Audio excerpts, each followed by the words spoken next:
துணையினால்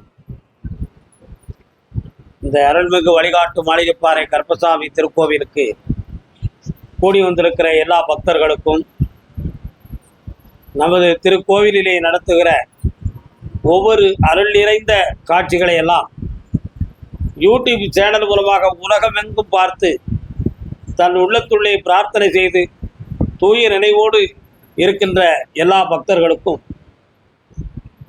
உங்கள் அனைவருடைய எண்ணங்களும் என்னாலும் நிறைவேறி இவ்வுலகில் இன்புற்று வாழ வேண்டும் என்று சொல்லி உங்களுக்காக நான் பிரார்த்தனை செய்து கொள்கிறேன். நமது வாழ்க்கையில் நடக்கிற இன்பம் துன்பம் எதை எடுத்தாலும் இரண்டு, ஆண் பெண், நன்று தீது, அறம் மரம், தர்மம் அதர்மம், நீதி அநீதி, இன்பம் துன்பம், எதுவுமே ரெண்டு ரெண்டாகத்தான் பகவான் வந்து இந்த புலகத்தை படைச்சிருக்கான், சிருஷ்டிச்சிருக்கான்.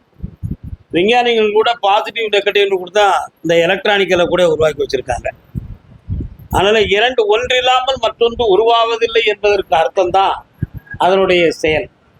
கவிஞர் கண்ணதாசன் அவர்கள் சரஸ்வதி சபதம் என்ற படத்துல கல்வியா செல்வமா வீரமா அப்படிங்கிற ஒரு பாடல்ல ஒன்றில்லாமல் மற்றொன்று உருவாகுமா, இதில் உயர்வென்றும் தாழ்வென்றும் பிரிவாகுமா, கல்வியா செல்வமா வீரமா அப்படின்ற ஒரு அருமையான வார்த்தையை சொல்றார். ஒன்று இரண்டு, இந்த ஒன்று என்பது ஏதேனும் ஒன்றை தொடாமல் மற்றொன்று உருவாகாது அப்படிங்கிறது தான் இந்த உலகத்தினுடைய சிருஷ்டி ரகசியம். ஆத்மா இருந்தால் தான் சரீரம், ஆத்மா இல்லைன்னா சரீரம் இயங்காது. ஆனால் சரீரம் இல்லாமல் ஆன்மா இயங்கும். ஏன்? இந்த பிரபஞ்சத்தில் தான் அது உலாவிக்கிட்டு இருக்கு. அப்படி உலாவி கொண்டிருக்கிற ஆன்மா வந்து நிலையானது, ஆனால் சரீரம் நிலையற்றது. ஆத்மா நித்தியமானது, அதை சுமக்கின்ற இந்த சரீரம் அனித்தியமானது. ஆனால் நித்தியமான என்ற ஒன்றை வைத்துதான் இந்த அனித்தியமானது இயங்குகிறது என்பதுதான் அதனுடைய தத்துவம். எல்லா விஷயத்திலும் பிரணவம் மறைந்திருக்கிறது என்று பெரியோர்கள் சொன்னார்கள். பிரணவம் அப்படின்னா என்ன அர்த்தம்னா, அது வந்து தமிழ், இங்கிலீஷ், சமஸ்கிருதம். சமஸ்கிருதத்தில் பிரணவம் என்றால் தூய தமிழ்ல ஓம் என்னும் ஓங்காரம் என்பது பொருள். அதை பிரணவா அப்படின்னு சொல்லி ஆங்கிலத்தில் சொல்லுவோம். ஏன்னா நிறைய சில ஆங்கில டிவோஷனல் சம்பந்தமான நூல்கள்லாம் அதை பிரணவா அப்படின்னு சொல்லி தான் எழுதுறாங்க. இந்த பிரணவம் அப்படிங்கிறத நம்ம சொல்லும் பொழுது பார்த்தீங்கன்னா இம் ஆம் இம், முதல்ல வந்து ஈ என்பதும் இல்லாம ஆ என்பதும் இல்லாம நல்லா புரிஞ்சுக்கணும். இந்த முங்கிற எழுத்து மட்டும் ஓசை இருக்கும், அது ஒரு ஓசை. அதுக்கு அடுத்து பார்த்தீங்கன்னா அம் ஆம் இம் ஈம் இப்படி இருக்கும். இந்த ஒலிகள் உள்ள பொருள்கள் தான் ஜடப்பொருளிலும் இருக்குது, ஜடாப்பொருளிலும் இருக்கு. ஜடப்பொருள்லாம் உயிரற்ற பொருள். ஒரு மரக்கட்டையை தூக்கி கீழே போட்டா டாங்கு கீழே கழுவணும். அதில் என்ன இருக்கும்? மெல்லினமாகிய இம்ங்கிற ஒலி, அதில் ஒரு சத்தம் கேட்கும். உடைந்து போன ஒரு பொருளை முன்னாடி அப்படி சத்தம் இருக்கும். அதில் என்ன இருக்கும்? அதுலேயும் இறுதியில் இம்முங்கிற ஒலி மறைந்திருக்கும். இப்படி எல்லா பொருள்களிலும் மறைந்திருக்கக்கூடிய இம் என்னும் ஒரு ஓசை தான் ஓம்காரம் என்னும் பிரணவம் என்பது பொருளாகும். முதல்ல அந்த இம்முங்கிற ஓசை தொடங்குவதற்கு என்ன வருதுன்னு சொன்னா, ஒன்று ஆ என்ற ஒரு ஓசை மறைந்து வரும். அப்படி இல்லை என்றால் ஓ என்னும் ஓசை மறைந்து வரும். காற்று வீசுகிற பொழுது பார்த்தா ஆம்னு வீசுவோம், அலும்னு வீசுவோம், ஓம்னு வீசுவோம். அந்த ஓசையை நல்லா நீங்க தொடர்ந்து உன்னதமாக கவனிச்சாதான் அந்த இம்முக்கு முன்னால் இருக்கக்கூடிய எழுத்து ஓசை நமக்கு தெரியும். அதனால எல்லா பொருள்களிலும் கலந்திருக்கின்ற ஒரு நாதம் ஓங்கார நாதம், அந்த இம்முங்கிற பிரணவம். அதைத்தான் ஓங்காரநாதம் ஒளியான தீபம் அப்படின்னு ஐயப்ப சாமிக்கு கூட பாட்டு எழுதியிருப்பாங்க. அப்ப அந்த ஓங்காரம் இல்லாத பொருளே இல்லை, இம் என்னும் ஒலி இல்லாத பொருளே இல்லை. எல்லா இடத்திலும் நிறைந்திருக்கின்ற ஒரு சக்தி, அந்த இம் என்னும் எழுத்தை இயக்குவதற்கென்று ஒரு ஆற்றல் இருக்கிறது என்றால் அது பிரபஞ்சம். அந்த பிரபஞ்சத்தினுடைய ஆற்றலுக்குள்ளே மிதந்து கிடப்பதுதான் ஆன்மாக்கள். ஆன்மா நிலையானது, சரீரம் நிலையற்றது. நிலையிட்ட இந்த உடலுக்கு அலங்காரம் அதிகம், இந்த நிலையற்ற உடலை காப்பதற்கு ஆசைகள் அதிகம். இந்த நிலையில்லாத உடலை வாழ்விப்பதற்கு மனிதனுடைய தாகம் அதிகம். இந்த நிலையில்லா உடலில் தோன்றிய ஆசைகளை நிறைவேற்றுவதற்காக எத்தனை கொள்ளை, எத்தனை கொலை, எத்தனையோ செயல்கள் இந்த உலகில் நடந்து கொண்டிருக்கின்றன. இவை அனைத்தும் அனித்தியத்தின் மீது வைத்த ஒரு பற்றின் காரணம்தான் என்பது விளக்கப்பட வேண்டும். ஆன்மாவை உணர்ந்த ஒருவன் பிற உயிருக்கு ஒருபொழுதும் தீங்கு இழைப்பதில்லை, பிற உயிரை ஒருபொழுதும் பாதிக்க வைப்பதில்லை. நம் உயிரும் அவ்வுயிரும் ஒன்றே என்று நினைப்பான். சிற்றுயிருக்கும் உற்றதுணையாய் நற்றுயிராய் இருப்பான் நமச்சிவாயம் என்று செல்வதைப் போல தெளிந்த நிலைகளிலே மனிதன் செயல்படுவான். ஆனால் தான் ஆன்மீகத்தை உயர்ந்த நிலைகள் அப்படின்னு சொல்லுவோம். இந்த உயர்ந்த நிலைகளில் இன்பம் துன்பம்னு ஒன்று சொன்னோம். இன்பத்தில் மனிதன் ஆணவத்தை மேற்கொள்ளுவான். இன்பம் மட்டுமே இருந்துச்சுன்னா அவனுக்கு என்ன தெரியாது, தன்னுடைய நிலை தெரியாது, அவனுக்கு ஆணவம் இருக்கும். துன்பம் வருகிற பொழுதுதான் ஒரு வேகத்தடை இப்படியும் ஒரு வேதனை இந்த உலகத்துல இருக்கா அப்படின்னு அவன் சிந்திக்க தோணும். அப்போ இன்பத்துக்கு பின் துன்பம் அது பேரின்பத்தை காட்டும் வழி. துன்பத்துக்கு பிறகு இன்பம் அவனை பக்குவப்படுத்துகின்ற அற்புதமான ஒரு வழி. ஆனா இந்த ரெண்டு மார்க்கமும் இல்லாத உலகமும் இல்லை, உயிரினங்கள் இல்லை. இந்த இரண்டும் எல்லாருக்குமே சமம். அது நல்லவனுக்கு மட்டும்தான் இன்பம், கெட்டவனுக்கு மட்டும் துன்பம்னு யாராலையுமே கான்ட்ராக்ட் எடுக்கவே முடியாது. அது இரு பக்கமும் சமமான ஒரு மாபெரும் சக்தி. பாவம் புண்ணியம், பாவம் ஒரு பக்கம், புண்ணியம் ஒரு பக்கம். புண்ணியத்தை மட்டும் செய்து கொண்டு போனால் ஆன்மாவுக்கு பலன், இன்பத்தை வைத்தும் செய்து கொண்டு போனால் உடலுக்கு ஒரு இன்பம். ஆனா களவு கொள்வதிலும் கூட ஒரு இன்பம் இருக்கும், அதை ஆன்மா ஏற்பதில்லை. பிறரை வஞ்சிப்பதில் கூட ஒரு இன்ப உணர்வு தோன்றும், அதை ஆத்மா ஏற்பதில்லை. எந்த இன்பத்தை ஆத்மா இயக்குகிறது? பிறரை வாழ வைத்து பார்க்கின்ற அற்புதமான சுவையை மட்டும்தான் இந்த ஆத்மா ஏற்கிறது என்பது உண்மை. அதனால்தான் ஆண்டவனை தரிசிக்கக்கூடியவர்கள், பகவானுடைய வழியை பின்பற்றக்கூடியவர்கள், பிறர் வாழ்வதற்காக ஒரு பிரார்த்தனையை மேற்கொள்வாயாக, இன்னொரு வாழ்வுக்காக உன்னுடைய தியாக மிகுந்த மனம் எப்பொழுதும் காத்திருக்க வேண்டும் என்று ஆன்மீகத்தில் நன்னெறிகளை நம்ம உருவாக்கி வச்சிருக்கிறோம். இந்த ஆன்மீகத்தை மாதிரி உலகத்துல உயர்ந்தது எதுவுமே நமக்கு கிடையாது. பட்டினத்தடிகளாரை பார்த்தீங்கன்னா இன்பமும் வேண்டாம் துன்பமும் வேண்டாம் மலிந்து போய் இருந்தாலும் இன்பத்தையும் துன்பத்தையும் ஒன்றென நோக்க வேண்டும் என்று இந்த உலகத்துல அவர் நிறைய பாடல்கள் அவர் பாடியிருக்கார். ஓடும் செம்பொன்னும் ஒக்கவே நோக்கி ஆடும் பரிவேல் அருள்தனை தாக்கி பாடும் பாடன பரிந்துரைக்க தேடும் கழல்கள் ஈசனை உள்ளோக்கி. எவ்வளவு அருமையா சொன்னார் பார்த்தீங்கன்னா. இது தலைகளாக பார்த்தது. தேடும் கழல்கள், கழல்கள் என்றால் பாதம். யாருடைய பாதம்? பகவானுடைய பாதம். ஆண்டவனுடைய திருப்பாதத்தை நோக்கி இருப்பவனுக்கு ஓடும் செம்பொன்னும் ஒக்கவே நோக்குவான். மண்ணு பாண்டம் இருக்கக்கூடிய மண் பாலை உடைச்சி போட்ட ஓடும், தங்கத்தில் இருக்கக்கூடிய தகடும், ஒன்றும் வேண்டாம்னு போனவனுக்கு அது ரெண்டும் சமம் தான். ஒன்றும் வேண்டாம் போன சன்னியாசிக்கு தங்கம் இருக்கு. நீங்க இன்னைக்கு இருக்கிற சன்னியாசிகள் பிச்சை எடுக்கிறாங்களே, அவங்கள பற்றி பேசக்கூடாது. உண்மையான சன்னியாசத்தை பற்றி பேசணும். உண்மையான சன்னியாசம் எதையுமே வேண்டாம்னு இருக்கின்ற தன்மைக்கு பேர் தான் உண்மை சன்னியாசம். ஒண்ணுமே வேண்டாம், ஈஸ்வரன் கடலே நமக்கு பெரிதென்று நினைக்கக்கூடியவனுக்கு பொண்ணை கொடுத்தாலும் வேண்டாம் தான், ஓட்டை கொடுத்தாலும் வேண்டாம் தான். அது எனக்கு எதுக்குப்பா, நான் அதை வச்சு என்னப்பா செய்ய போறேன் அப்படின்பா. அதான் ஓடும் செம்பன்னு ஒக்கவே நோக்குவான். ஆடும் பரிவேலாகிய எம்பெருமான் மயிலாகனை, அந்த முருகனை தன் உள்ளத்திலே நோக்கி தன் துயரத்தை எல்லாம் அவன் பாதத்திலே தாக்கி பாடும் பாடல்லாம், நான் படுகிற பாடல்லாம் உன் பாதத்தால் உன் திருவடிகளால் காணப்பட வேண்டும் என்று தேடும் கழல்கள் நமச்சிவாயம் என்று உணர்ந்தால் அதுவே உனக்கு ஞானத்தை காட்டுமப்பான்னு சொல்லி பட்டினத்தடிகளார் ஒரு பாடல்ல நமக்கு ஞானத்தை கூறுகிறார். இப்படியெல்லாம் மனம் மனிதனை மனதால் பக்குவப்பட்டு விட்டான்னா அவன் மனிதனும் தெய்வமாகலாம்ங்கிற ஒரு சக்தியை பெற்று விடுவான். போல மனோ சக்தியை பெறணும். ஒருத்தர் ஆசை வச்சிருப்பான், ஆசை சரியானதான் சிந்திக்கவே மாட்டான். ஏன்னா ஆசைங்கிறது குருட்டுத்தனமா வர முடியும். நம்ம எல்லாரும் சொல்லுவோம் திருஷ்டம் அப்படின்னு சொல்லுவோம். திருஷ்டம்னா சமஸ்கிருதத்துல பார்வைன்னு அர்த்தம். தர்மம்னா என்னது? பிறருக்கு கொடுக்கிறது மட்டுமா? கொடுக்க வேண்டும் என்று நினைக்கின்ற நன்னடத்தைக்கு பெயர் தர்மம். நன்னடத்தையற்ற தன்மைக்கு பெயர் அதர்மம். அப்போ தர்மம் அதர்மம். திருஷ்டம் பார்ப்பது, அதிர்ஷ்டம் என்றால் பார்வை அற்றது என்பது பொருள். அதிர்ஷ்டம்ங்கிறது பார்வை. பார்வையிட்டா குருட்டுத்தனம். ஒரு மனிதனுக்கு அதிர்ஷ்டம் வந்துருச்சுன்னா குருட்டுத்தனம் வந்துருக்கார். அப்ப அவனுக்கு பணம் கொடுக்கவா வேண்டாம்னு அவன் தரத்தை பார்க்காமலே அவனுக்கு அதிர்ஷ்டம் கிடைச்சிடும். ஒரு பொருள் கிடைக்கிறதுக்கு இவன் தகுதியானவனா இல்லையா அப்படிங்கிறத பற்றி சிந்திக்காமலே அவனுக்கு அதிர்ஷ்டம் கிடைச்சிடும்.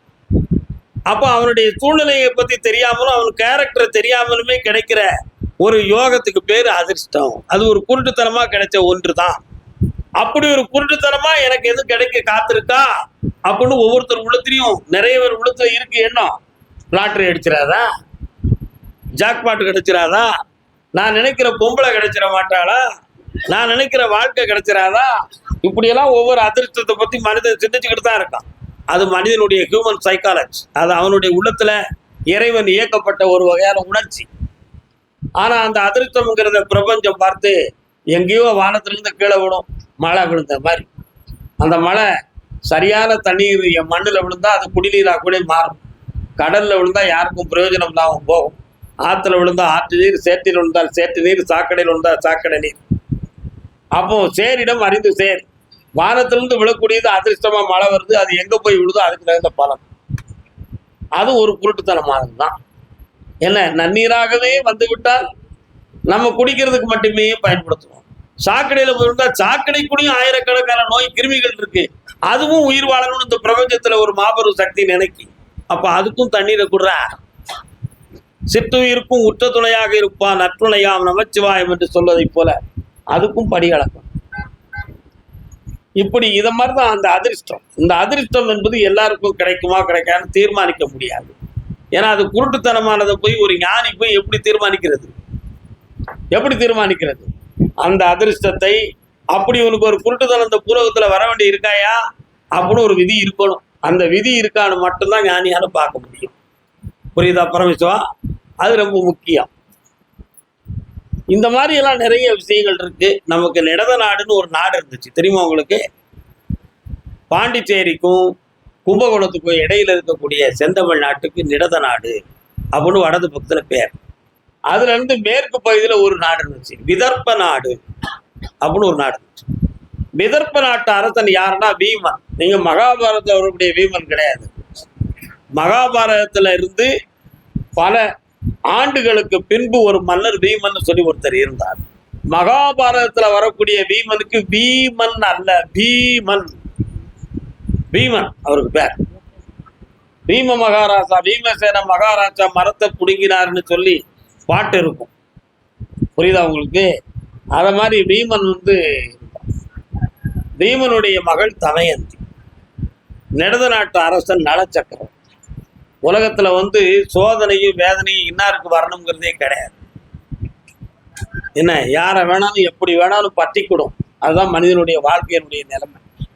நிடத நாட்டு வேந்தன் தமயந்தியை கல்யாணம் கொடுத்து 2 குழந்தைகளை பெற்றார். அவருக்கு ஒரு வீக்னஸ் இருந்துச்சு, மைனஸ் பாயிண்ட். அது என்னது? சூதாடுவார், சொக்கட்டா ஆடுவார். சூதாடி மகாபாரதத்துல ஒரு பெரிய போரை நடந்து போச்சு. லட்சக்கணக்கான உயிர்கள்லாம் செத்து போச்சு.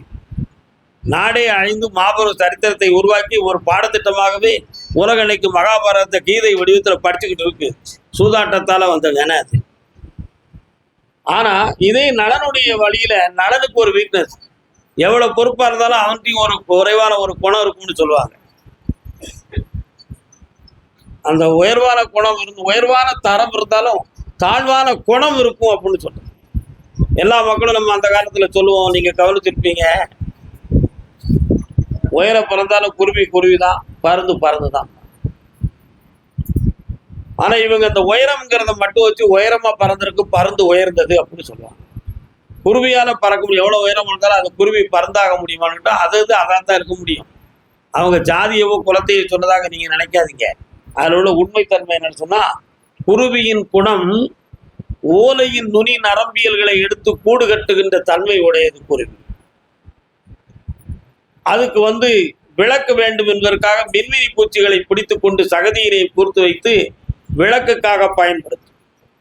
அந்த கூட்டுக்கு இடையிலே 3 அரங்குகள் தான் தனித்து துயில்வதற்கும் தான் வைத்த முட்டைகளை பேணி காப்பதற்கும் குஞ்சு பொரித்த பின்பு அந்த குஞ்சுகள் தனித்து தூங்குவதற்குமாக 3 அறைகளை உருவாக்கி கொள்ளக்கூடிய நற்குணம் படைத்ததுதான் குருவி. அந்த குருவிக்கு அவ்வளவு பெரிய சக்தி இருக்கு. ஆனா பருந்து எவ்வளவு உயரம் பறந்தாலும் அது கீழ்நோக்கி பார்வை உடையது, கீழ்நோக்கிய பார்வை உடையது. உயர பறப்பது அதனுடைய இயல்பு, விசை, அதனுடைய ஆற்றல். ஆனா புத்தி அவ்வளவு உயர்வானது அல்ல. அந்த பருந்து கீழ்நோக்கி பார்க்கும். செத்த எலி எங்க கிடக்கு, எங்கேயோ பொறிக்கப்பட்ட கோழி குஞ்சு எங்க இருக்கு, தூக்கிட்டு போகுது. அழுகுன முட்டை எங்க இருக்கு, எந்த இடத்துலடா நண்டு வெளியே வருது, நத்த வெளியே வருது, இதெல்லாம் கீழ் நோக்கி பார்த்து அவ்வளவு கூர்மையா பார்த்து கொண்டு அதை கொண்டுட்டு கொண்டு போயிடும். அது உயர பறந்தாலும் அதுக்கு நற்குணம் இருந்துச்சா? கிடையாது. அது எவ்வளவு உயர பறந்தாலும் பறந்தான்னு சொன்னா உயர பறந்த ஒரே ஒரு விஷயத்தை தவிர அதனுடைய நோக்கம் புறாவும் தாழ்வான நோக்கம். அதனால இருக்கிற இடத்தை வைத்து மரியாதை இல்லை, நடக்கிற தன்மையை வைத்துதான் மனிதருக்கு இந்த உலகத்துல மரியாதை. அப்போ நடத்தையில தான் மனிதனுக்கு உண்மை இருக்கிறது, ஒழுக்கம் இருக்கிறது. இன்றைய வரை நம்ம சொல்லுதோம் சகனி சூதாடியதை இன்னைக்கு வரை நம்ம குற்றவாளி தான் சொல்லிக்கிட்டு இருக்கோம். நியாயம் என்ன சொல்லுதோம்? இல்லை. ஆனா இந்த சூதாட்டத்துல ஒரு ஆசையை வைத்தவன் யாருன்னு சொன்னா நிடத நாட்டு வேந்தன் நலச்சக்கரவர்த்தி. இப்ப பாருங்க, எல்லாரும் மனிதர்கள் தான். இதுல எனக்கு பயந்து குடிக்காம இருக்கிறவன் நிறைய பேர் இருக்கீங்க. எனக்கு பயந்து இந்த கோயிலுக்குள்ள குடிக்க கூடாது, இங்க வந்தா சாமி சண்டை போட்டுருவாரு அப்படின்னா அவரை வெளியே போய் சொல்லிடுவாரு. நம்மளை வாசம் அடிச்சாலும் ஏன்னு சொல்லி முறைச்சு பார்ப்பாரு, நம்மளை உள்ளே ஏத்த மாட்டாருன்னு சொல்லி எனக்கு பயந்து குடிக்காம வந்தவன் நிறைய பேர். ஆனா வட்டியை முடிஞ்சது வீட்டுல போய் குடிக்க காத்து இருக்கிறவன் சில பேர். உண்மையா இல்லையா? சொல்லுங்க பாப்போம் நீங்க எல்லாம். புரியுதா? ஆனா நீங்க உள்ள மாற என்னைக்கு நீங்க குடிக்க கூடாதுன்னு நினைக்க போறீங்க? என்னைக்கு நினைக்க போறீங்க? உங்கள்கிட்டையும் ஒரு மைனஸ் இருக்கு, புரிஞ்சுக்காங்க. நீங்க நிடத நாட்டு சக்கரவர்த்தி நலன் சூதாடுறதுக்கு எப்படி ஆசை இருந்துச்சோ அதே மாதிரி சமூகத்தில் இருக்கக்கூடிய மக்களுக்கு மது அருந்த வேண்டும்ங்கிற ஒரு தரங்குறைவான ஒரு பழக்கம் இருக்கு. அந்த பழக்கத்திலிருந்து நீங்க எல்லாம் வெளியேறணும். முதல்ல அது ரொம்ப முக்கியம். நீங்க ஏன் அதை உருவாக்குறவனையும் அனுமதிக்கிறவனையும் நீங்க குற்றம் சொல்லக்கூடாது. கோடி கோடியா பணத்தை கூட்டினாலும் நான் குடிக்க மாட்டேன்னு எனக்கு ஒரு லட்சியம் இருக்கலாயா? அத மாதிரி உன் வாயில கொண்டு ஊட்டினாலும் முழுக்காம நீ ஒப்பளிக்கிறதுக்கு உனக்கு சக்தி இருக்கு. அதையா நீ செய்யல? உன் உள்ளத்தை திருத்ததுக்கு நீ பாரு. ஏன் உலகத்துல மற்றவர்களை பத்தி பேசணும்? அவன் தானாக இதை குடிக்க கூடாது, இது நமக்கு வேண்டாம் அப்படி மன நிறைவோட சிந்தனை பண்ணணும். 4 மணிக்கு மேல 5 மணிக்கு மேல அப்படியே இந்த குளத்துல மீனெல்லாம் மிதந்துக்கிட்டு வரும். பார்த்துருக்கீங்களா? குளிக்க போயிருக்கீங்களா? அந்த மாதிரி பார்த்தா தண்ணி அடிட்டு அப்படி கண்ணு முக்கு தெரியாம இப்படி வருவான். அப்படியே வருவான். எங்கேயாவது ஓரத்துல போய் ஒதுக்குவான். போதை கூட்டிட்டு பிளாட்பாரத்துல படுத்துருவான். இதெல்லாம் என்னது? மனித மரியாதையா? கிடையாது. இது என்னது? அவனுடைய வீக்னஸ், அவனுடைய மைனஸ் பாயிண்ட். நல்லா புரிஞ்சுக்கணும். யார்கிட்ட பேசணும்னு தெரியாது, தரமில்லாத வார்த்தையை பேசுவான். வார்த்தையை சரியா பேசாம உளறி பேசுவான். இந்த மாதிரிலாம் வர்றதுக்கு மது ஒரு காரணம். அப்போ மனிதன் தரக்குறை நடக்குது, சூது ஒரு காரணம். இந்த சூதலால் நிடத நாட்டு வேந்தனாகிய நலன் ஆடி தமையந்தி தன் குழந்தைகளோடு நள்ளிரவினை மனைவியை பிரிந்து விட்டான். 12 ஆண்டுகள் அவன் மனைவி மக்களை பிரிஞ்சு இருந்தான், வேதனை தாங்காம. ருதுபன்னன் அப்படின்னு சொல்லி அந்த காலத்துல அயோத்தி பக்கத்துல ஒரு அரசர் இருந்தார், ருதுபன்னன். அந்த அரசர்கிட்ட இவர் போய் சமையலுக்காரா வேலைக்கு சேர்ந்தார். அதெல்லாம் தாண்டி விதர்ப்ப நாட்டு வேந்தனாகியவன் தன் மகளுக்கு தமயந்திக்கு சுயவரம் வைத்தார். அந்த சுயவரம் வைத்தது எப்படி வச்சாங்கன்னா, எந்த நாட்டு அரசனா இருந்தாலும் என் மகளை ஏற்றுக்கலாம், என் நாட்டை நான் பட்டயம் எழுதி தருகிறேன்னு சொல்லிட்டான். அவளுக்கு 2 பிள்ளை இருக்குன்னு கூட பார்க்காம நாட்டுக்காக கட்டிக்கிறதுக்கு அணிவகுத்து அரசர்கள்லாம் நின்னாங்க. இந்த செய்தியை கேட்ட ருதுபன்ன மன்னன் தமயந்தியை நானும் சுயவரத்துக்கு கட்டப்போகிறேன்னு சொல்லி புறப்பட்டான். நலன் அதை கேள்விப்பட்ட உடனே உங்களுக்கு சாரதியாக நான் வருகிறேன்னு சொன்னான். நீ சமையல் மட்டும் தானே பாப்பா, எப்படி உனக்கு தேர் ஓட்ட தெரியும்னா? அது பின்னால பார்க்கலாம், வரசே தேர் நான் ஓட்டுகிறேன் உட்காருங்கன்னு சொல்லி ஓட்டி கொண்டு வந்துட்டான். அப்படி கொண்டு வந்து நின்ற நாடு தான் விதர்ப்ப நாடு. அந்த விதர்ப்ப நாடு இப்போ எங்கே இருக்குது தெரியுமா? காரைக்காலுக்கும் நமது கும்பகோணத்துக்கு இடையில் இருக்கக்கூடிய திருநள்ளாறு என்னும் இடம்தான் அந்த விதர்ப்ப நாடு. விதர்ப்ப நாடும் நிடத நாடும் சம்பந்தம் கலந்த நாடு. சம்பந்தம் கலந்த நாடு. அந்த நேரத்தில் என்ன நடந்துச்சுன்னு சொன்னால், சுயவரத்துக்கு எல்லாரும் நிற்கிறாங்க. இதில் நமது கணவரும் வந்திருப்பார் என்ற உண்மைக்காகத்தான் அவள் சுயவரம் வைக்க சொன்னாள் தமயந்தி. இன்னொருத்த கூட வாழணுங்கிற நோக்கத்துக்காக அவள் சொல்லலை. நம் கணவனும் இதை கேட்டாது வந்துடட்டும் என்பதற்காக தான் அந்த சோதனை காலம் நடந்துச்சு. அவர் வந்துட்டார். அப்படி வந்து சேர்ந்த உடனேயே இவளுக்கு வந்து இவரை தெரியல, அடையாளம் தெரியல. உடனே தமையந்திட பேச்சு கொடுத்தவொடனே அவள் மாலையை போட்ட. தன்னை அறியாமலே அவள் உள்ளுணர்வு தோன்றி இவர்தான் நம் கணவர் என்று மாலையை சூட்டினாள். சூட்டிய உடனே தன் 2 குழந்தைகளை வாரி எடுத்து தேரில் அமர்ந்தாள். நான் தான் நிடத நாட்டு வேந்தன் நல சக்கரவர்த்தின்னு சொன்னார். நம்பிக்கை இல்லை என்று சொன்னார்கள் சிலர். உடனே பார்த்தான், நம்ப வைப்பதற்கு அந்த சனி பகவான் தான் வர வேண்டும்னு சொன்னார். ஏன் அந்த வார்த்தையை சொன்னார்? ஈசன் வர வேண்டும் சொல்ல வேண்டியதானே. சனி பகவானுடைய காலத்தில் தான் இவருக்கு இந்த பிரிவு ஏற்பட்டது. அண்ணாச்சி சொன்னாரே பேராசிரியர், சாதகத்தில் சனி இருக்கிறது என்று. அந்த சனி பகவானுடைய பார்வையில இப்படி வித்தியாசம் நடக்கும், ராஜயோகம் நடக்கும், கல்யாண யோகம் நடக்கும், எத்தனையோ உயர்வுகள் நடக்கும். சனி பகவான் தான் வர வேண்டும்னு சொன்னான் நடத நாட்டு வேந்தன். தேரை எடுத்து நகட்டுகிற பொழுது தேரினுடைய சக்கரம் பூமிக்கு கீழே இறங்கியது. இறங்கியவுடன் கீழே இருந்து அப்படியே ஒரு புண்ணிய தீர்த்தம் பீரிட்டு அடைந்தது. அந்த தீர்த்த தண்ணி நளனுடைய மேனியிலும் குழந்தை தமயந்தி எல்லாரும் மேனியிலும் பட்டவுடனே நளன் தன்னுடைய சுய உருவத்தில் இருந்து தெளிவான பிரகாச நிலைகளாக காட்சியளித்தான்.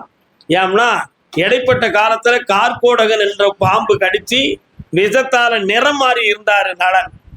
இந்த தீர்த்தம் பட்டவுடனேயே நளன்கிறது உண்மை அவருக்கு வெளியாக அந்த விஷமலா இறங்கி புனித ஒளியாக காட்சியளித்தார்.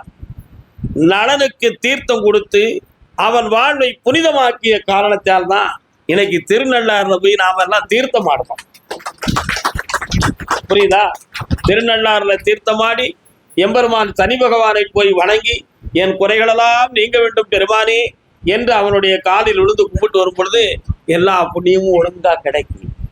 இது வந்து ஒவ்வொரு தீர்த்தத்துக்கும் நமக்கு கிடைத்த உண்மை சான்றுகள், புராண சான்றுகள். எல்லாரும் போயிருப்பீங்க. சனி பகவான் கோயில் இருக்கக்கூடிய சிவபெருமானுக்கு பேர் என்ன பேர் தெரியுமா? தர்ப்பணேஸ்வரர். ஈமக்கிரியைகளை செய்து புனிதப்படுத்துகின்ற இறைவன் என்பது பொருளாகும். தர்ப்பணேஸ்வரர். அங்க இருக்கக்கூடிய தாய்க்கு பேர் என்ன தெரியுமா? பிராணாம்பிகை. பிராணாம்பிகை என்னது? உயிர் தாய்ன்னு அர்த்தம். உயிர் கொடுக்கின்ற தாய்ன்னு அர்த்தம். மறுபிறவி கொடுத்தாள், அதுக்காக அவளுக்கு பேரு பிராணாம்பிகைன்னு பேர். அந்த சனி பகவான் கோயிலுக்கு நேர எதிர்த்தாப்புல ஒரு தீர்த்தம் இருக்கு.